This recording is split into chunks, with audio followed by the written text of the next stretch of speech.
Всем салют! Сегодня речь пойдет о Картусе. Этот герой у нас давно уже появился, но он обрел как бы второе свое дыхание после того, как была усилена фракция нежити, когда появились костяные драконы и стало играть больше игроков с нежитью. Да, очень многие перешли, потому что этот герой заточен исключительно под нежить. У него все его, он полностью открывается, если вы играете только через черных юнитов. Можно ставить ему минотавров, да, там многие ставят джинов, но опять же там получается, он получает эти юниты дебафы и негативные навыки на них накладываются, да, и не получает полностью бонусы. Вот. Соответственно, юнит это у нас атакующий, да, то есть мы можем посмотреть, у него высокая физ-атака, одна из самых высоких в игре, довольно высокая физ-защита, тоже показатель высокий. И маг-атака, маг-защита у него полностью очень низкий, да, то есть и ставить магических юнитов ему сюда не заходит, да, то есть использование тех же кровавых магов, кровавых лорда-вампиров, к сожалению, с ним малоэффективно за счет того, что невысокая маг-атака. Вот. Другие темные юниты ему прекрасно заходят. Есть несколько вариантов развития, да, то есть как несколько стратегий развития этого героя. Можно играть исключительно используя атакующие таланты, навыки.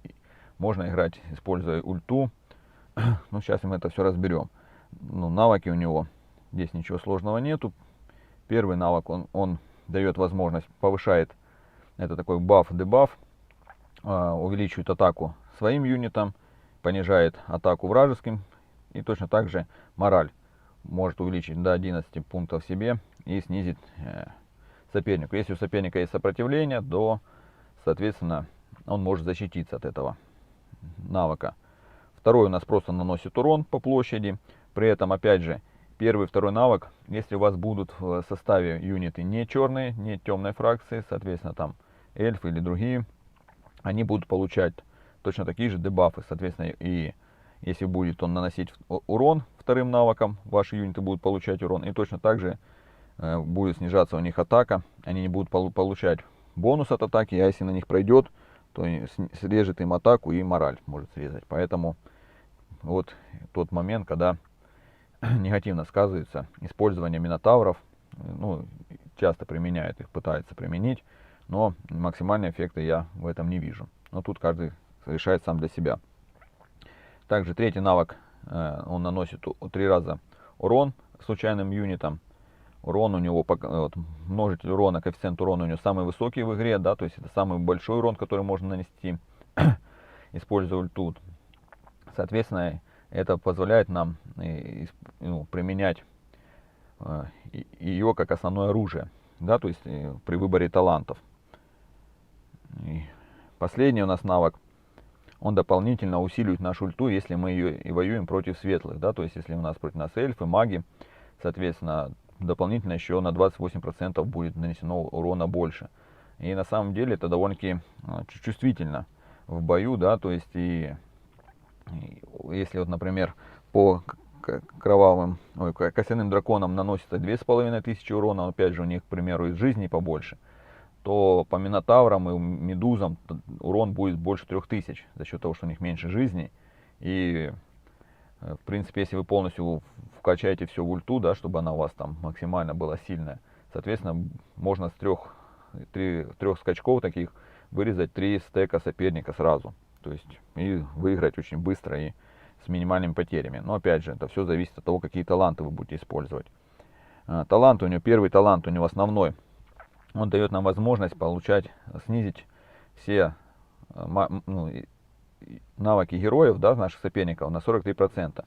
Соответственно, мы можем у этого героя не брать сопротивление, да, то есть как бы с другими эту стратегию я бы не советовал применять, но вот на Картусе данная стратегия может быть эффективна, да, убрать сопротивление и поставить вместо него какой-то другой боевой талант, который будет помогать нам в бою. Да, здесь вот выбрана такая стратегия, заточена на то, чтобы усилить ульту, да, выбрана эрозия, чтобы противостоять сопротивлению соперника, выбрано усиление магии. Также в оружие, в вещи вставлено здесь у этого героя усиление навыка, Соответственно, камни все 6 гемов на усиление навыка героя. И поэтому такой вот вариант. Можно вместо молчанки взять еще снижение жизни, да, и тогда вообще самый максимальный урон будет как бы по талантам с ульты. Соответственно, нужно прокачивать и в сокровищах снижение там жизни сопернику, усиление. Сейчас появились сокровища, которые усиливают тоже навыки, да, наших героев. Соответственно, девушек прокачать по максимуму, усилить навыки героя. И тогда тут, прежде всего, что с удара сносит соперником стеки оранга. И это очень интересно, красиво выглядит, когда он 3 раза прыгает и минус 3 стека. Даже особенно красиво, когда срабатывает сопротивление, а потом идет эрозия и стеки падают. Также эффективно это против драконов костяных, да, когда остаются там 2 дракона, начинают там полчаса себя друг друга бить, то ультующий Картус за 3 скачка вырезает соперника драконов костяных на ура. Вот. Также, так как у него высокая атака, можно использовать, ну, если у вас не выпадает там сила магии, или вам не нравится такая форма игры, да, то есть можно поставить все 6 гемов на атаку, соответственно, усиливающую атаку наших юнитов. Здесь таланты выбрать на силу, молчание оставить, оно очень здесь ему нужно, да, то есть чем больше мы поставим молчанки, то есть срезать будем харизму соперника, тем меньше шансов, что у него будет плюс, да, то есть мы загоним его в минус с помощью первого нашего навыка активного. Если мы поставим героя молчания, здесь молчание, да, то есть и у нас девушку прокачаем, которая срезает мораль, соперник у нас будет в минусе, да, то есть это не значит, что он будет пропускать все ходы. Но самое главное здесь это то, чтобы он не ходил по 2 раза, да, то есть не срабатывал у него двойной ход. Потому что даже если соперник играет на тех же медведей, да, он подходит к вам, медведь бьет вас 2 раза, срабатывает мораль, и он ходит еще раз, и медведь еще раз 2 раза вас бьет, да, тоже костяные драконы будут падать, да, здесь речь идет о равных соперниках, даже в такой ситуации и медведи загрызают костяных драконов, когда подходит, один ударил 2 раза, второй ударил 2 раза, да, то есть по 4, уже 8, и загрызли костяного дракона, мы теряем преимущество, да, вот. Поэтому молчание здесь очень хорошо ему заходит. Также можно тоже срезку жизни поставить, она помогает, этот навык усиливает ульту, да, то есть меньше жизни у соперника, больше урона мы наносим. И также с руки, чем меньше у соперника жизни, с руки, соответственно, как говорится, ну, наши юниты будут наносить больше урона. Такой вариант развития событий по талантам можно выставить. Или же атакующий, можно попробовать через оборону играть, да, то есть, но это не кровавый маг, он так долго держать защиту не будет, но опять же ничего не мешает, да, то есть поставить те, кто не могут, например, ну, собрать всю агрессию, да, в принципе довольно-таки эффективно используют, ставить все 6 камней на защиту, повысить максимально защиту дракона костяным, ставят 4 костяных дракона, в центр тот юнит, который влазит, в основном это тараканчиков, да, туда ставят, вот таких, соответственно, губителей. Вот. Ну, здесь вместо Огра и королевы ставят еще 2 костяных драконов. Высокий уровень защиты. Поставить зверя, который повышает защиту, или король драконов, или поставить же золотого дракона, если у вас есть. Можно поставить глаз, который будет сопернику срезать урон. Соответственно, повышает нашу выживаемость. И точно так же ультой он будет убивать.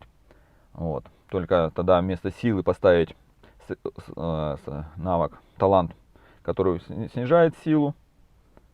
Да, то есть у нас вот где боевые.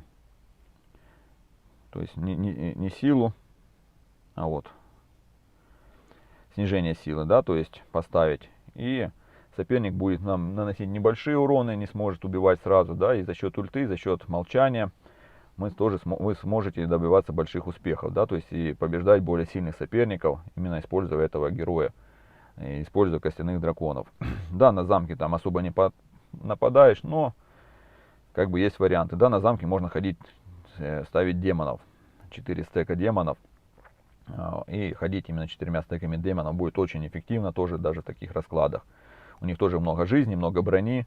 И, соответственно, вы можете, если вы играете не через агрессию, вы можете там одеть броню на демонов, которая повысит ваши атакующие защитные способности у демонов, и будет тоже довольно-таки играбельно, да, то есть потому что не все же играют на агрессии на полной, не все играют там на элите, и многие игроки играют обычными юнитами и тоже имеет как бы шанс к жизни, да, то есть опять же таланты, если вы хотите от обороны играть, то есть выставили 4 стека драконов, губитель, да, соответственно вы снизили жизнь, силу сопернику, также вы поставили. Тогда лучше ставить, конечно, сопротивление, ставить искусство харизмы, да, то есть чтобы у вас был стандартный набор срезка урона и, соответственно, жизни, талант на жизни, да, повысить жизни вашим драконам. И будет очень хорошо не держаться, да, и камни на защиту, потому что защиты все равно очень много у этого героя. Тоже можно такой вариант использовать. Также, ну, то есть, я видел, как играют светлыми, ну, то есть, многие пробовали, пытались ставить минотавров, там, использовать сборки, даже с агрессией, это все плохо работает, не стоит повторять эти ошибки. Для этого нужно использовать светлых героев. Ну, то есть, те, там, тоже Горго, Варвар отлично играет, этот герой полностью себя раскрывает на черных юнитах. Можно играть здесь тоже использовать, ну, вместо молчания поставить какой-то другой навык, да, то есть все равно молчания у нас хватает у зверя. По поводу зверей, отлично ему заходит из недонатных зверей, вот у нас Кирин здесь стоит, да, вот очень хорошо заходит, потому что он наносит урон каждый ход, во-первых, во-вторых, у него 2 атакующих ветки, прокачиваем, повышаем себе атаку, уроны, с удара мы помимо урона наносящего, да, он также ворует души и дает нам возможность быстрее нанести ульту. Вот. Также, чем хорошо, то, что он не донатный, его легко прокачать, у многих он есть, и он действительно очень хорошо заходит к Артусу. У него в ветках еще есть там дополнительное снижение морали, можно дополнительно прокачать, и мы получаем очень интересного питомца, да, так сказать, который, ну, вот у нас получается здесь раз прокачивается, мораль снижается, и у самого героя, то есть вот видите, тут можно жизни повысить раз, жизни повысить 2, жизни повысить 3 раза, повысить жизни, снизить мораль еще дополнительно 3 раза. Вот. И тогда питомцу, ну, навыки нужно ставить такие, да, тоже на мораль, снижение морали и силу, потому что силы тоже никогда много не бывает. Вот.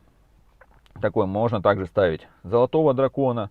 Если через золотого дракона через защиту играть, да, то да, можно силу убрать и поставить оборону. Навык, вот такой навык, да, оборону. Вот. Единственное, здесь он стоит у другого героя, то есть вместо, если бы поставить карту сюда, то оборону, и вместо силы я бы поставил снижение морали. Вот, чтобы максимально там соперник меньше ходил, пропускал чаще ходы и давал нам возможность выживать как можно дольше. Также, в принципе, можно ставить, вот, наш пожиратель солнца, да, глаз его называют, тоже очень хорошо заходит за счет его первого навыка, который срезает вот понижение атаки, ну, урон срезает сопернику, тоже очень полезно, да, то есть, и если вы от обороны играете, вы сразу срежете силы, потом этот наш пожиратель будет срезать, и очень эффективно получается продлевать выживание. Ну, новые юниты из новых очень хорошо заходит. Крылья смерти, прям великолепно. Это уже для тех, кто донатит много, да, то есть играет от агрессии. И, соответственно, там появляющиеся огры будут всю карту покрывать, бегать, там, наносить урон, продлевать выживаемость. Ваш картус будет ультовать, и тоже очень эффективно. Ну, точно так же, в принципе, неплохо, очень хорошо будет заходить ему как и снежный ребенок, так и древний голем, да, то есть эти герои, ну, в принципе, эти питомцы очень эффективны именно атакующим юнитом, да, за счет своих и активных навыков, и за счет своих веток, которые дают и возможность как бы усилить наши физические, ну, атакующие способности и защитные способности, да, то есть много бонусов у них, которые, если вы прокачиваете, вы получаете, да, у зверей. Вот. Но если у вас нет возможности их получать, то можно использовать как обычного короля дракона, у него очень высокий показатель защиты.